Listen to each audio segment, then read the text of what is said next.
si Uncle. Call! Asa ko siya? Grabe. Nagagalit.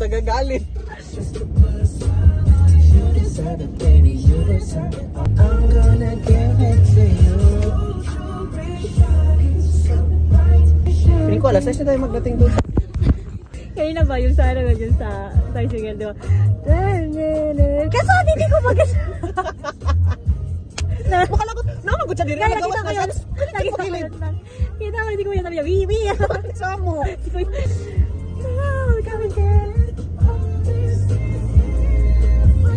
Medyo ng traffic sa Kalumpang. Dahil dito ang traffic sa Kalumpang, makainit sa ulo. Tapos yung mga driver nag-aana-ana. Kuya, kung nagdiretso kami nun, nabangga na sana tayo. Kita ko yung naglabas na siya. Paliko sa doon. Kita ko rin yung red. Kaya na sana. Pinalabas niya yung ano ko, yung issues. Pinindot ni Kuya yun. Ayun si Kuya, kita mo yun. Kuya, tignan. Stay put. Huwag ka pumunta dito na late. Kuya, nagbigay na kami ng space kasi hindi yan para sa'yo. Ayun, ay, matanda na talaga si Kuya. Kuya, pasensya ka na. Uy, yung wheels niya kay pag ganito na. Side mirror niya nga pag ganyan.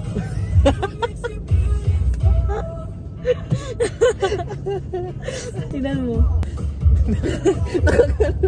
Nakatayo. Tignan mo side mirror. Nasa taas. Sino? Kahit hindi niya tayo makita. Kahit nag-gabi. Okay, Kuya. Hindi mo pala kasalanan.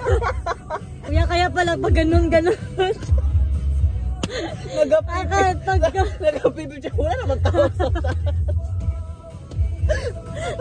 Sabi, pagtingin niya sa side mirror. Ano tao? Kasi doon. Nasa taas. Gusto niya mga truck lang yung makita niya.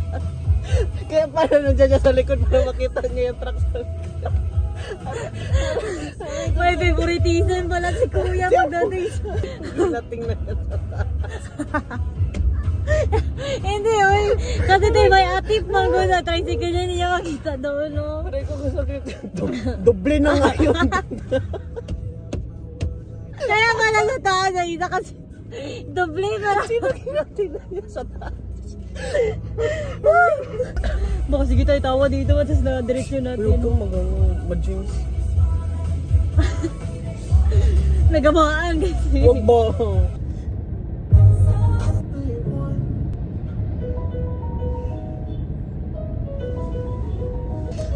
Grabe, bukas pa tayo makarating.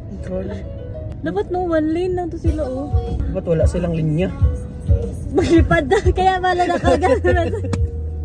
Kasi kailangan nakalipad. Visit lang din.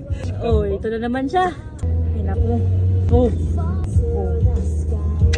Salamat ka.